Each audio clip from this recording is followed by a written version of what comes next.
Hello everybody, welcome to Naledi Dilena. It's your girl Naledi and I hope you enjoy this video. Apart from enjoying this video, I actually hope that you learn from this video because this is the last part of a two-part series on self-esteem. The last video that I uploaded was part 1 and it was 6 tips on how to help a friend struggling with low self-esteem. Now this video is part 2, meaning it is 6 tips on how to help yourself when you're struggling with self-esteem issues. As I had explained with the previous video, I am doing this series because I myself have struggled with low self-esteem, and there are things that I wish my friends and family had done for me, or there are things that my friends and family did do for me that definitely helped me. Now this video is based on stuff that I wish I knew earlier and the stuff that I did for myself that truly helped in my journey into becoming more confident and more stable with my self-esteem. Now, I am not perfect. I am still struggling. It's only been 4 years since I've been intentional about helping myself out of, my low self-esteem. So these 6 tips are here to help you. I know it's only been 4 years in my journey from 2017 in terms of really helping myself come out of that place of having low self-esteem. However, these have been really great tips. So maybe there are beginner or entry-level tips, but they help with tips nonetheless. So without further ado, here are 6 tips on how to help yourself when you struggle with low self-esteem. Tip number 1 is to get to the source. And when I say get to the source, get to the beginning of when all of your troubles with self-esteem occurred. This might be from very early in your life, maybe a couple of years ago in your life, or very recently. But with everything, there is a source. There is a reason why you feel the way you feel about yourself, and you need to get to that source so that you can properly deal with the root of the problem so that everything else disappears. Now the source could be, media that you watched growing up. It could be your family. It could be bullies. It could be quite a number of things. Not even just one thing, but a conglomeration of a couple of things. But essentially, you need to get to the source of the problem so that you can uproot it. When you get to the source of your problems, the patterns that you will see in your life will start to make sense. Once you know how you got to X, you understand what X is in totality, or you understand what X is clearer. So understand the source. Go into what happened, how it made you feel initially, the aftermath of it all. Did you get support? Did you not get support? If whether or not you got support was an addition to your issues or not, you need to work through all of those things. It is not enough to just say, oh, you know what, I have low self-esteem, so I'll just try and think positively, or I'll just call myself beautiful in front of the mirror for 21 days, form a habit, and all will be well. Trust me, that does not work. Always go to the source of your problem and never try to change the symptoms of it. You're only doing yourself an injustice. You're going to take long to heal, and it's just a waste of time. The second tip is do not be too hard on yourself. When you really delve deep into your life and you're walking through all the self-esteem issues that you have gone through, sometimes you feel like, why did I let that get to me? Or how did I get to this point? Or, maybe I am what those people are saying that I am. Maybe I'm not tripping. Maybe I do deserve to feel this way. And I just want to tell you that you shouldn't be too hard on yourself, okay? You are human. You are not perfect. You are not going to always bounce back from a situation the way you envisioned yourself bouncing back from it. And that's something that you need to understand. You are not at fault, especially if that the source of your self-esteem issues were inflicted upon you. Another thing that you shouldn't be too hard on yourself is the process of healing. Healing takes time, and it's definitely not linear. When you really truly look at the source of things, you will be sort of reliving the cause of your self-esteem, and that can be very hurtful sometimes. Have grace for yourself. Do not be too hard on yourself, okay? It might hurt, it will hurt, but you need to just have peace of mind. Ask God for peace beyond understanding.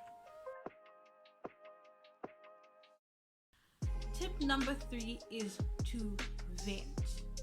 Vent about it. Talk about it. Maybe that's a less violent word, but talk about it with others, or most importantly to a professional, be it a therapist, be it a counselor, especially if you are a student in an institution.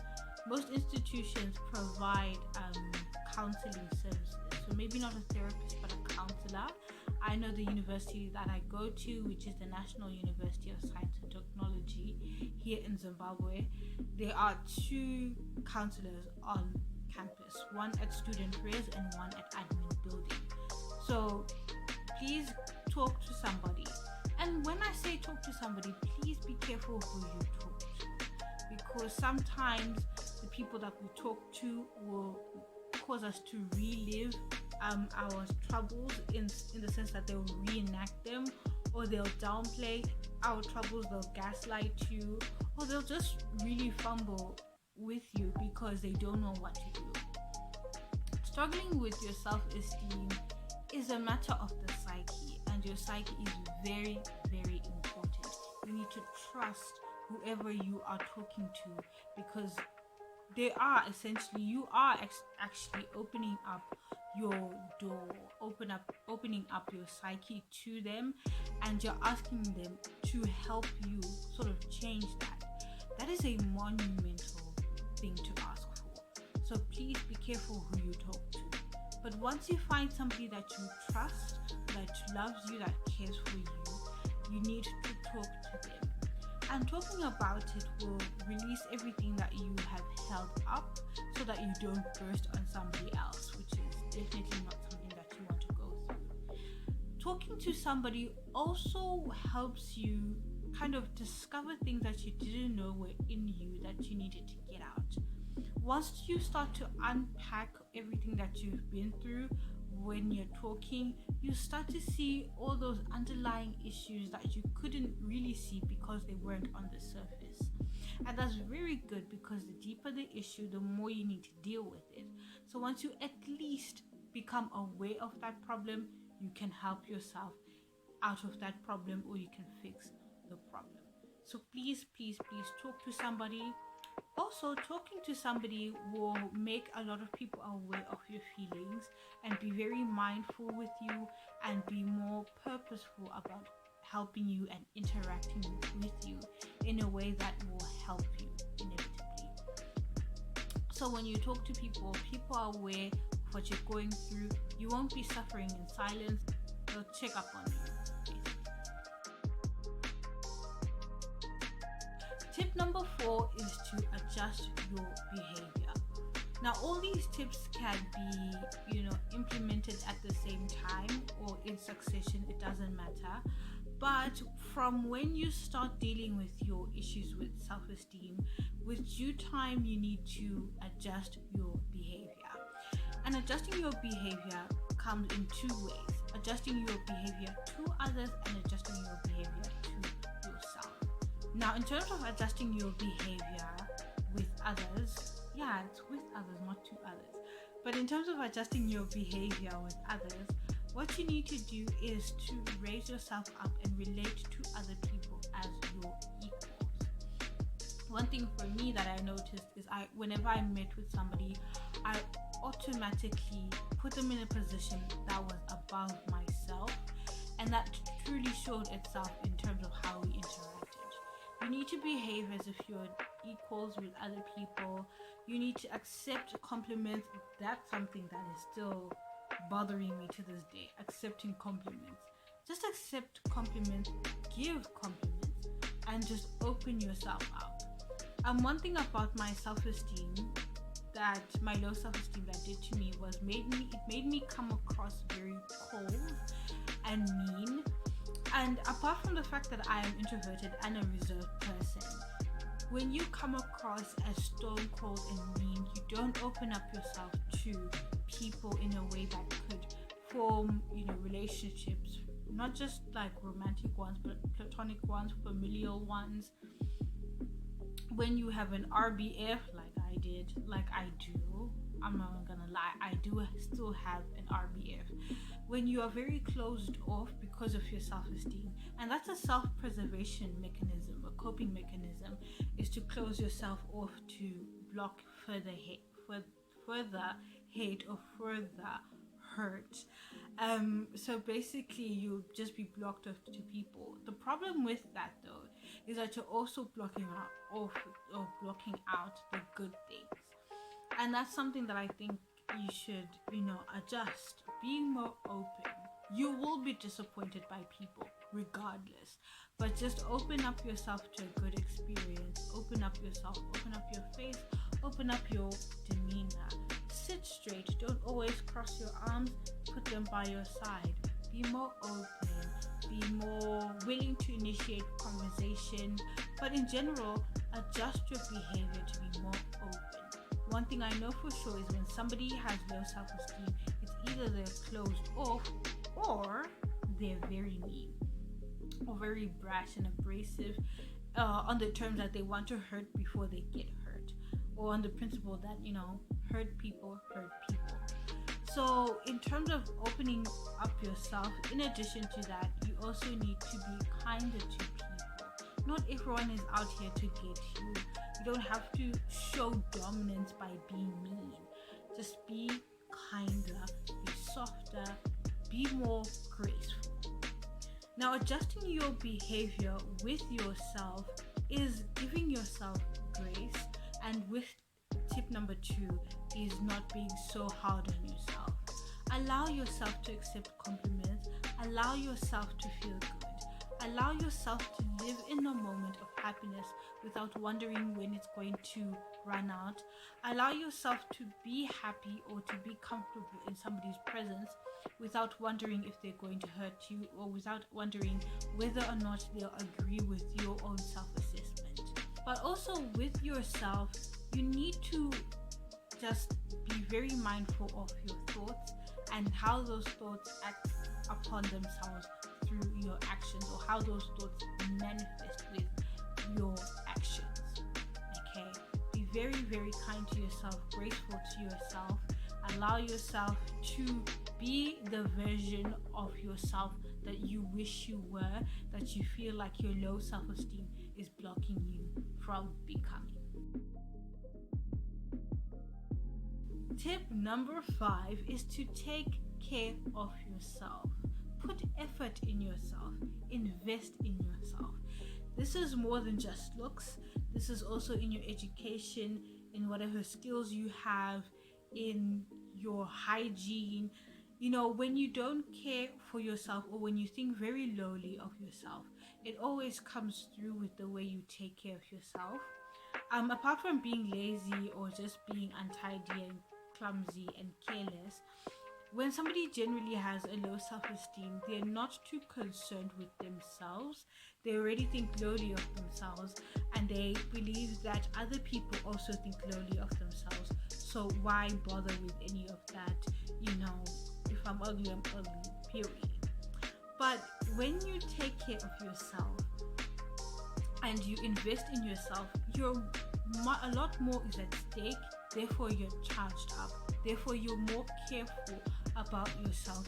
But in general, when you take care of yourself, you are much more invested with the outcome of your actions, of your life, and that's a very good step to increasing your self-esteem. Another thing that taking care of yourself will do is that you have one less thing to feel low about. If you have good hygiene, good style, take care of yourself, if you are, investing in your skill, it means that you have one less thing to feel lonely about, or you have one more improvement in your life. When you feel that you're starting to improve yourself, it raises the bar for you, and therefore it will help you with your self-esteem. Be it getting a driver's license, be it starting to invest in skincare, in fashion. There are quite a number of ways you can improve yourself, and sometimes change comes from outside going in. So improving on your skills, on your health, as well with your diet and exercise will really push you to raise the bar on improving yourself. The last tip, and definitely not the least, is to be patient with yourself. If you watched the last video, you will realize that the last tip on that video is very similar to this one, and that is because patience is a very important thing in your journey. Always be patient with yourself, and also be kind with yourself, which I have alluded to before in the previous tips of this video. But patience is needed because healing takes time.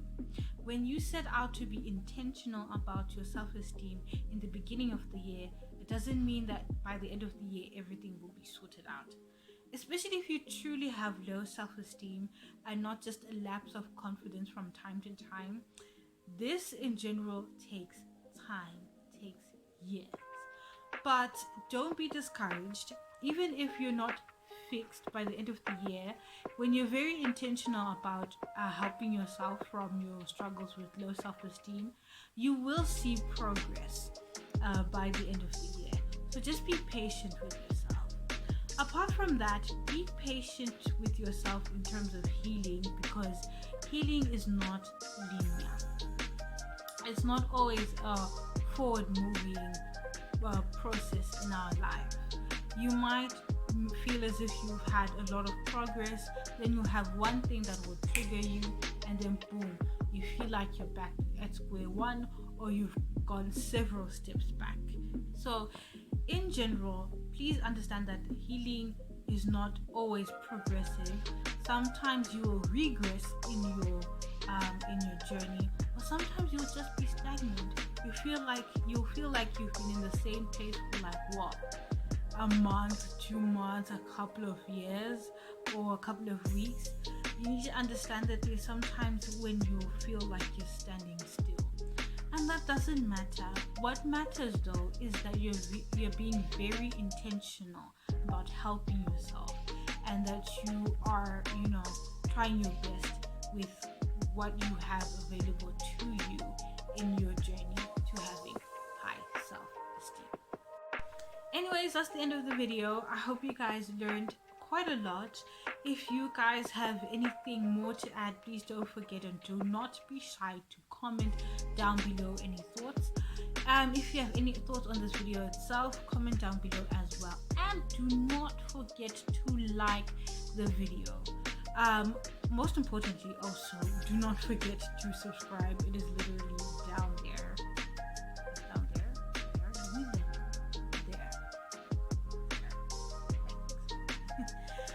But please don't forget to subscribe. Let's get that subscriber count up.